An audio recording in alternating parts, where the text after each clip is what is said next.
Well, welcome to another episode of MMA Vision Analysis. Dominick Reyes back in action, UFC 314, after two knockout wins, after being handed four losses in a row, which involved him being knocked out three times. So we are seeing a bit a turn of fortune for Dominick Reyes. What does his next fight represent for him? What does the near future hold for Dominick Reyes? That's what we're here to discuss.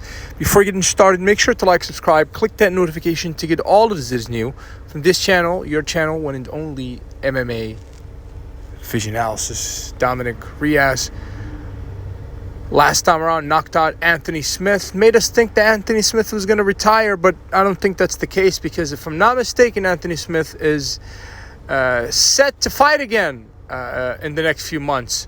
I do digress a bit. Dominick Reyes knocks the guy out. He knocks out, I think, a Jacoby before him. And before that, he took 2 years off. I think a fantastic break, as far as we can tell so far. 2 years did what they were supposed to do. Regather the guy after he kind of,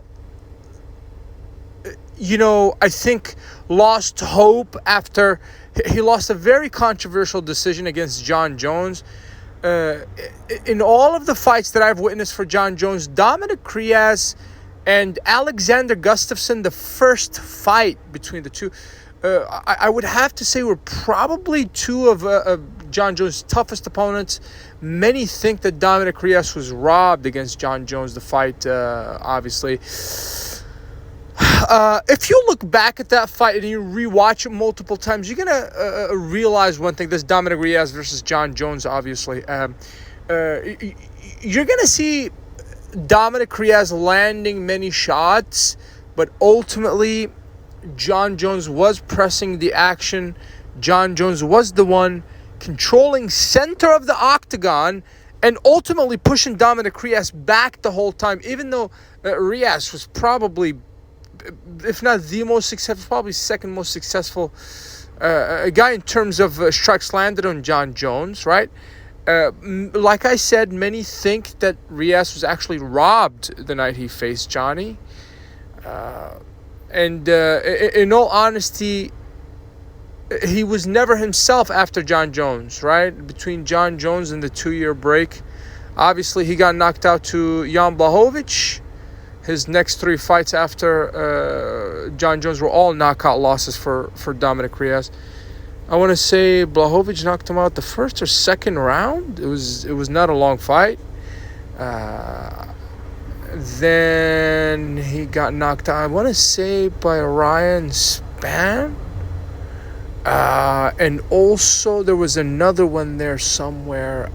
I know he got knocked out 3 times after he lost the decision to John Jones. But before that, he had great knockout wins, against the likes of Chris Weidman at light heavyweight.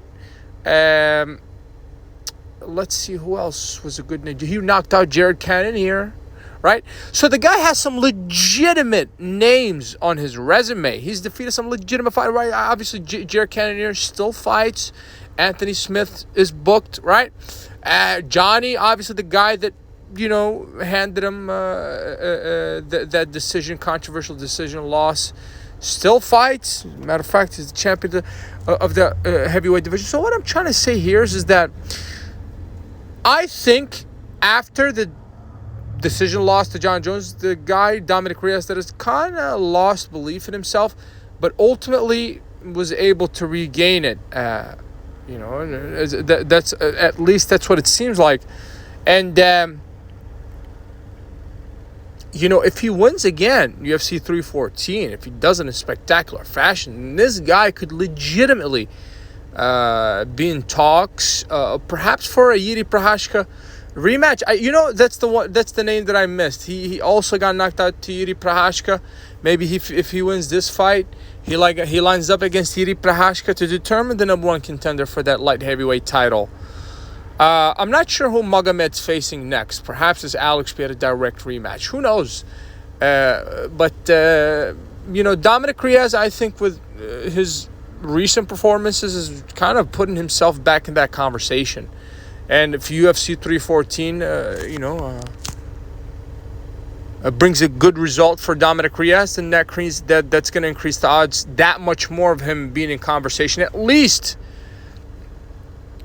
if not direct title shot, perhaps a rematch against Yuri Prochazka, right? To determine the number one contender for that light heavyweight title. If you made it this far, appreciate you for sticking around. Please let me know what you think in the comments, like, subscribe for more.